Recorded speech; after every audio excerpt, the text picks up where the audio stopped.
die motiveren wij aan jou cultuur, wie je als de mens is.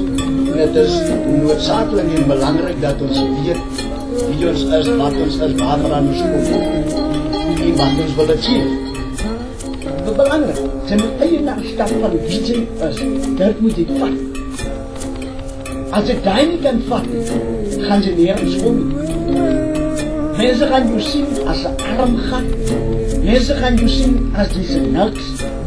Zo gaan mensen je raak zien, want je denkt van jezelf natuurlijk. Nou, om je leven te laten plaatsen, moet je het dan voor jezelf plaatsen. Verstaan?